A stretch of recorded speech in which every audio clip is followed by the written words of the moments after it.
name's Richard McMeekin. I'm the Chief Engineer for the Submarine Delivery Agency within the Ministry of Defence.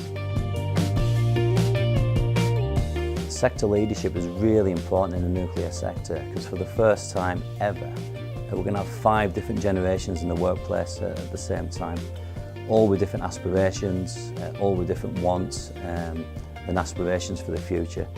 So it's really important that the leadership can manage the 5 generations, ensuring that we can retain the knowledge and get some knowledge transfer from those about to depart the sector, whilst also accelerating the learning and creating the working environment that hopefully the diverse workforce of the future will require to help take us forward in the nuclear sector.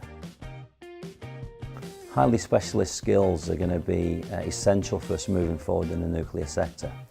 A good way to manage this is for greater collaboration between defence and civil.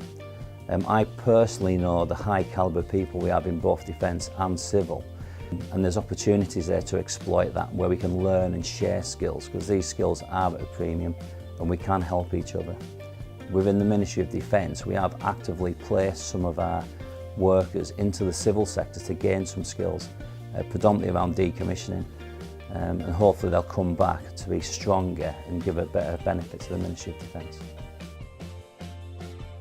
The apprenticeship route is really important, and I am slightly biased. I am an ex-apprentice, time-served apprentice, which was a fantastic 4 years of friendship and fun, but it also provided the foundations and the framework of learning I can take forward.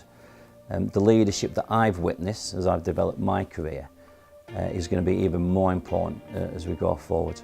We have multiple routes, we've got more apprentices coming into the sector, but the onus is on all of us to make sure that we're creating the right environment and giving the next generation of apprentices the opportunities that they deserve so that they can flourish within the sector. The nuclear sector deal is the vehicle where we're going to try and drive the improvements that we need across both defence and civil. What it's provided is predominantly the apprenticeship levy.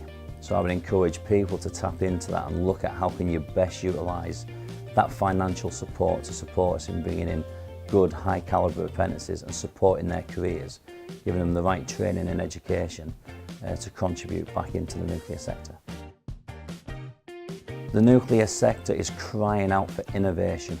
It's crying out to meet the challenges of the future, and we can only do that if we change the mix of the workforce.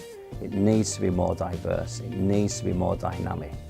So the things that make us all different are the things that will also make us stronger as a sector as we move forward.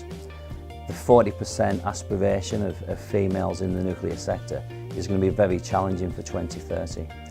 But through all of our engagements that we have, whether it be through Engineering UK, Next Generation Nuclear, or our own organisations going into secondary schools and primary schools, we really need to excite everybody and make sure that the workforce reflects the areas that we live. The transfer of skills across sectors, and especially in the nuclear sector for defence to civil and civil to defence, will be important.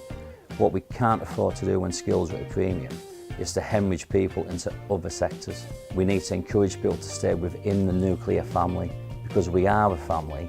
The skills are transferable and we can use them and harness them for the future.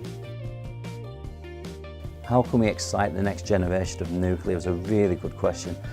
If I think of my career, I entered the workforce as an apprentice at the age of 16, and I was excited. And that was from seeing the work and seeing the challenges that laid ahead there and the career before me.